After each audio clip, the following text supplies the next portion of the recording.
আসন্ন ত্রয়োদশ জাতীয় সংসদ নির্বাচনের প্রেক্ষাপটে নির্বাচন কমিশন ২৪টি অগ্রাধিকারমূলক কাজের সঙ্গে নির্বাচনী রোডম্যাপ ঘোষণা করেছে। ঘোষণার প্রতিক্রিয়ায় বিএনপি সিপিপি রোডম্যাপকে ইতিবাচক হিসেবে দেখলেও ইসলামী আন্দোলন, জামায়াত ও জাতীয় নাগরিক পার্টি ভিন্ন ভিন্ন কৌশলে রোডম্যাপকে প্রত্যাখ্যান করেছে। দলগুলোর দাবি, জুলাই গণঅভ্যুত্থানের চূড়ান্ত বাস্তবায়ন ছাড়া এ রোডম্যাপ জনগণের প্রত্যাশা পূরণে যথেষ্ট নয়। রোডম্যাপ ঘোষণার পর সবার আগে এর বিরোধিতা করে জামায়াতের ঢাকা মহানগর দক্ষিণের আমির নুরুল ইসলাম বুলবুল এক প্রতিক্রিয়ায় বলেন, বাংলাদেশে পিআর পদ্ধতি ছাড়া কোনো নির্বাচন মেনে নেওয়া হবে না।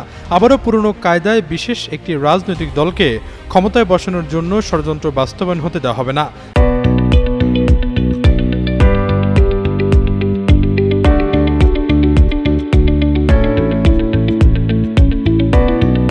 নির্বাচন কমিশন একটি দলের পক্ষ হয়ে বক্তব্য দিচ্ছে।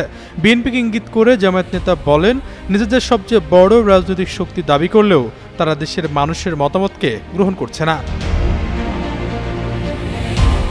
এরপর আনুষ্ঠানিকভাবে প্রতিক্রিয়া জানায় জাতীয় নাগরিক পার্টি। দলটি এর আগে নির্বাচন বয়কটের হুঁশিয়ারি দিলেও এবার ভিন্ন কৌশলে রোডম্যাপকে প্রত্যাখ্যান করেছে। দলটি মনে করে, জুলাই সনদ চূড়ান্ত না করে এবং তা বাস্তবায়নের প্রক্রিয়া নির্ধারণ না করেই রোডম্যাপ ঘোষণা করা সরকারের প্রতিশ্রুতি ভঙ্গে শামিল। দলটির জ্যেষ্ঠ যুগ্ম আহ্বায়ক আরিফুল ইসলাম আদিব বলেন, আমরা নির্বাচন বিরোধী নয়, কিন্তু জুলাই সনদের আইনি ভিত্তি না হলে নির্বাচন ভবিষ্যতের জন্য নতুন সংকট তৈরি করবে। সনদ বাস্তবায়নের প্রক্রিয়া চূড়ান্ত না করে নির্বাচনের প্রস্তুতি নিলে এর দায় সরকারকে নিতে হবে। অন্যদিকে ইসলামী আন্দোলন বাংলাদেশের মুখপাত্র গাজী আতাউর রহমান রোডম্যাপ প্রসঙ্গে বলেন, গত জুলাইয়ে ছাত্র জনতার রক্ত প্রাণ বিসর্জন দিয়ে দেশে স্বৈরাচার থেকে মুক্তি চেয়েছে, অথচ সেই আন্দোলনের কোনো রোডম্যাপ না দিয়ে পুরনো কাঠামো রোডম্যাপ ঘোষণা করা জুলাই গণঅভ্যুত্থানের প্রতি অবজ্ঞা।